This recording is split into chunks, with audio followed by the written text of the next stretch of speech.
सबसे पवित्र महिला ने कार्ड टांगने से इनकार किया तो लाओ बाओ ने उसे पीट दिया। अपनी इज्जत बचाने के लिए महिला गुस्से में आ गई और उसने अचानक बाल खोलकर लाओ बाओ पर हमला कर दिया। घबराकर वह भागी, लेकिन गलती से एक ऐसे आदमी के जाल में फंस गई जो किसी की गर्दन मरोड़ रहा था। खून से भरा वह दृश्य देखकर उसे समझ आ गया कि यह आदमी लाओ बाओ से भी ज्यादा खतरनाक है, इसलिए वह फिर भागने लगी। उधर लाओ बाओ अपने लोगों के साथ उसे पकड़ने आ रहा था और चारों तरफ से रास्ते बंद हो चुके थे। मजबूरी में महिला उसी खतरनाक आदमी की बाहों में छिप गई। तभी उस आदमी ने उसकी कलाई पकड़कर कंगन देखा और चौंक गया, क्योंकि वही कंगन उसकी माँ की आखिरी निशानी था। असल में बचपन में उसके पिता ने रखैल की बातों में आकर उसकी माँ को मरवा दिया था। माँ की मौत अपनी आंखों से देखने के बाद उसके दिल में नफरत भर गई और वह घर छोड़कर भिखारी बन गया। उसी समय एक छोटी लड़की ने उसे एक स्टीम्ड बन दिया और उसके अंधेरे जीवन में रोशनी बन गई। उसने अपनी माँ का कंगन उसी लड़की को देकर वादा किया कि एक दिन वह उसे ढूंढकर उसका एहसान चुकाएगा। सालों बाद लड़की का परिवार बर्बाद हो गया, उसके पिता को फंसा दिया गया और उसे वेश्यालय में बेच दिया गया। माता पिता की तलाश में वह वहां से भागी और यही वजह थी कि वह इस हालत में उस आदमी से मिली। कंगन देखकर उसने तुरंत पहचान लिया कि वही लड़की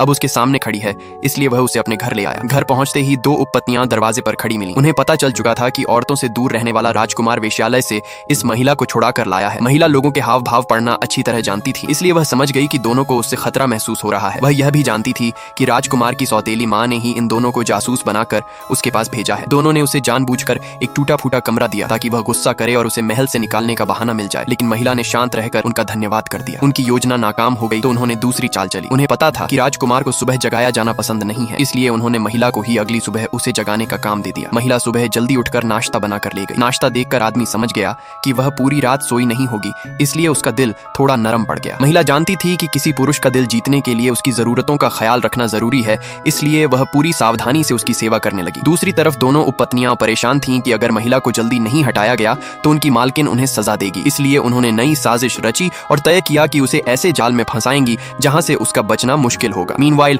महिला भी समझ चुकी थी कि इस घर में टिके रहने के लिए उसे अपनी सारी समझदारी और धैर्य का इस्तेमाल करना होगा।